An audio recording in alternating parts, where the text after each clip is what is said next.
अभी जो next topic है सबमिशन ऑफ रिटर्न, ये इंपॉर्टेंट है, इसमें 2 से 3 क्वेश्चन पक्का बनते ही हैं, तो इसको ध्यान से आप देखिएगा। ये इसमें कुछ रिटर्न्स दिए हुए हैं, मंथली होते हैं, क्वार्टरली होते हैं, ईयरली होते हैं, ये बहुत ही इंपॉर्टेंट है, ठीक है। तो इसको हम ध्यान से देखेंगे। सबसे पहले स्टार्ट करते हैं रिटर्न ऑन लिक्विड असेट्स। जितनी भी लिक्विड असेट्स बैंकिंग की होती है, लिक्विड असेट्स क्या होती है? लिक्विड असेट्स वो होती है जिन्हें जल्दी ही कैश में कन्वर्ट किया जा सकता है, तो उस पर इन्हें रिटर्न फाइल करना होता है। तो इसके बारे में देखिए क्या बताया जा रहा है। Every banking company has to submit a return of its liquid assets under section 24(3) of BR act. ये लिक्विड असेट्स का जो रिटर्न भरना होता है वो सेक्शन 24(3) के अंतर्गत आता है। The return has to submit within 20 days from the end of the month to which it's related. जिस भी महीने से रिलेटेड होते हैं उसका मंथ एंड होने के बाद 20 डेज़ का समय इन्हें दिया जाता है, तब इसे फाइल करना होता है। The return has to be in the form of prescribed under rule 13A of banking regulation rule 1949। अब देखिए यहाँ नीचे तो मंथली बात हो रही थी कि मंथ एंड होता है तब 20 डेज़ का समय दिया जाता है, बट एक्चुअली इसका जो टाइम होता है वो यहाँ मेंशन है, इसे हम देख लेते हैं। अगर आप कंटिन्यू हमारे वीडियोस देखते हैं तो इसके बारे में हम पहले भी पढ़ चुके हैं। वही चीज़ दोबारा से रिपीट हो रही है। कुछ चीज़ें जब रिपीट होती हैं तो वो जल्दी याद हो जाती हैं, है ना। यही चीज़ पढ़ने का तरीका होता है। मैं हमेशा कहती हूँ कोई भी चीज़ अगर बार बार आ रही है तो उन्हें स्किप नहीं करना है, ये सोच के कि ये तो मैंने देख लिया था, क्योंकि वही चीज़ जब हम 2 से 3 बार पढ़ लेते हैं तो वो अच्छे से हमें याद रह जाती है। The return should contain particular of assets and the demand and time liability at the close of business of each alternate Friday। Actually ये जो होता है फोर्टनाइटली होता है। जो रिटर्न ऑन लिक्विड असेट्स होता है वो फोर्टनाइटली होता है, हर 15 दिन में भरा जाता है, हर अल्टरनेट फ्राइडे में। एक फ्राइडे छोड़ के दूसरे फ्राइडे को इसे भरा जाता है। When such a Friday is holiday at the close of business of preceding working day. जिस फ्राइडे को अगर हॉलीडे हो जाता है तो उसके एक दिन पहले इसे कर दिया जाता है। अब अगर अल्टरनेट फ्राइडे में नहीं कर पाए किसी कारण से, तब फिर वो मंथली बेसिस पे जाता है और मंथ ख़त्म होने के बाद 20 डेज़ के अंदर उसको रिटर्न भरना होता है। बट एक्चुअल टाइम जो होता है इसका अल्टरनेट फ्राइडे का होता है, ठीक है। तो इसे हम फोर्टनाइटली रिटर्न भी बोल सकते हैं।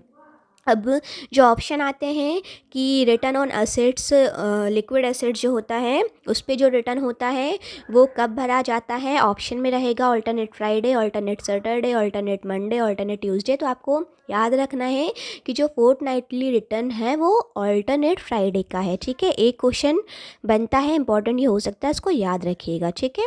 ये एक बार आ भी चुका है JIB के एग्ज़ाम में। मंथली रिटर्न की अब हम बात करें, every month a banking business had to submit to the return under section 27 of BR act. अब मंथली रिटर्न जो होते हैं वो अंडर सेक्शन 27 जाते हैं। जो लिक्विड असेट्स पे चल रहा था वो क्या था, 24 का अंडर सेक्शन सब सेक्शन 3 था, ठीक है। showing its assets and liability in India at the close of business of the last Friday of previous month। पिछले जो भी महीना रहता है उसका लास्ट फ्राइडे में ये भरा जाता है। जो मंथली रिटर्न की बात हो रही है, such a return has to be submitted before the close of month succeeding to which it's related. जिस भी महीने का रिलेटेड, जिस भी महीने से रिलेटेड होता है तब ये भरा जाता है लास्ट फ्राइडे में, ठीक है। तो मंथली वाले में से जो क्वेश्चन बन रहा है जनरली बस इतने ही बन रहा है, कौन सा सेक्शन लगता है ना, और लास्ट फ्राइडे रहता है, तो अल्टरनेट फ्राइडे वाला ज़्यादा इंपॉर्टेंट है, ये उतना नहीं लगेगा। उसके बाद अकाउंट एंड बैलेंस शीट। अब बैंक की जो अकाउंट रहती है, जो बैलेंस शीट होती है, the annual account and balance sheet have to be submitted to the Reserve Bank within 3 months। Within 3 months from the end of the period which they related, the Reserve Bank may extend the time by a further period of 3 months। अब जो main account and balance sheet होती है हर साल भरनी होती है। जैसे ही साल का एंड होता है उसके 3 महीने का टाइम दिया जाता है, तो विद इन 3 मंथ इसको सबमिट करना ही होता है। क्वेश्चन यहाँ पे ये बन जाएगा कि एनुअल अकाउंट्स को सबमिट करने के लिए कितना टाइम दिया जाता है, तो 3 मंथ्स का टाइम दिया जाता है, ठीक है। ये इंपॉर्टेंट क्वेश्चन यहाँ से बनेगा। Return on asset in India, ये असेट इन इंडिया अलग से रहेगा, ठीक है, इसको याद रखिएगा, ये क्योंकि क्वार्टरली होता है। क्वेश्चन इसमें ये बनेगा, banking company has to submit the Reserve Bank under section 25 sub section 1 हो गया BR एक्ट का, उसके अंतर्गत return on asset in India हो जाता है। अ quarterly return regarding it's assets in India. ये क्वार्टरली रिटर्न होता है।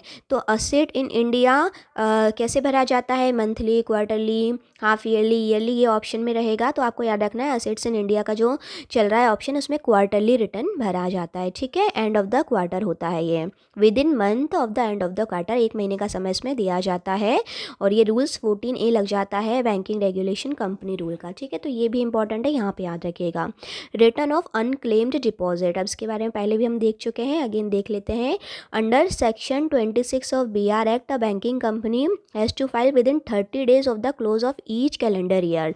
1 महीने का समय दिया जाता है साल ख़त्म होने के बाद। जो अनक्लेम्ड डिपॉजिट होते हैं, जिनका हमें पता है 10 साल पूरे हो जाते हैं, कोई क्लेम कराने नहीं आता है, उन्हें अनक्लेम्ड डिपॉजिट माना जाता है।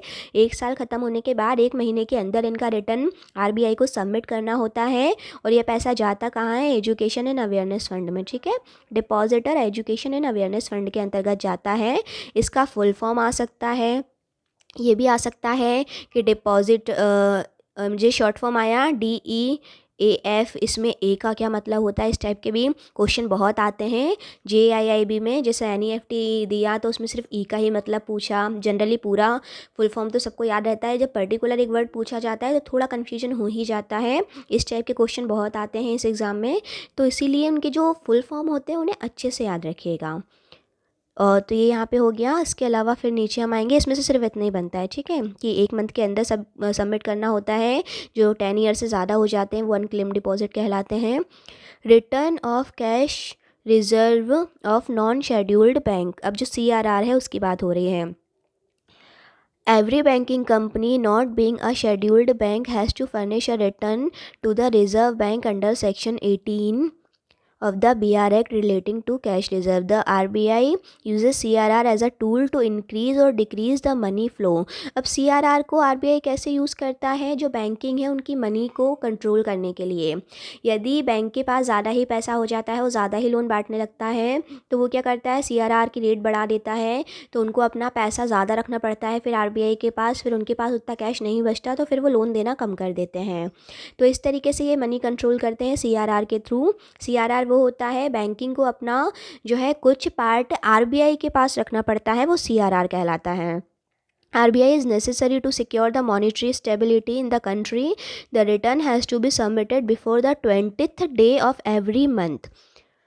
हर मंथ का जो 20वां दिन होता है उस दिन ये जो है सबमिट करना पड़ता है। ठीक है, द अमाउंट हेल्ड, अब इसमें CRR का देखो क्या क्या क्वेश्चन आ सकता है। एक तो फुल फॉर्म आ सकता है, कौन से सेक्शन के अंतर्गत ये होता है, और ये RBI इसमें कितना रेट ऑफ इंटरेस्ट देता है। तो RBI इस पर रेट ऑफ इंटरेस्ट बिल्कुल भी नहीं देता है। इस टाइप के क्वेश्चन इसमें बनते हैं। ठीक है, CRR on a daily basis पे ये जो है मेंटेन किया जाता है। रेट ऑफ पेनल्टी है कि अगर नहीं आप मेंटेन करते तो 3% तक की पेनल्टी इसमें हो जाती है।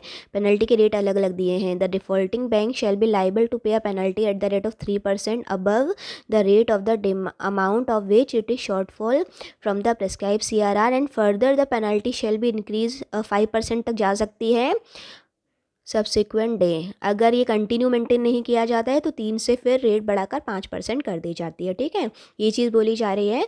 उसके बाद रिटर्न बाय शेड्यूल्ड बैंक, इसी CRR पे, अब वो नॉन शेड्यूल्ड बैंक के लिए था, ये शेड्यूल्ड बैंक के लिए है। अंडर सेक्शन 42, अब CRR जो मेंटेन किया जाता है वो सेक्शन 42 के अंतर्गत किया जाता है। ये भी क्वेश्चन बनता है, इसको याद रखिएगा।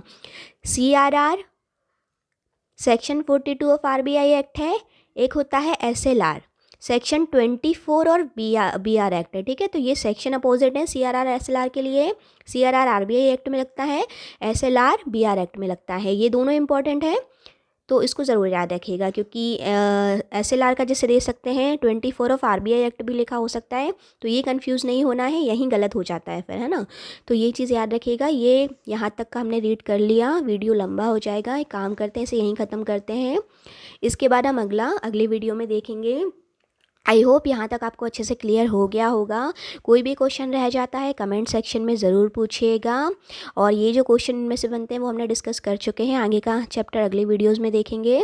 ठीक है, मिलते हैं नेक्स्ट वीडियो में। Thank you for watching.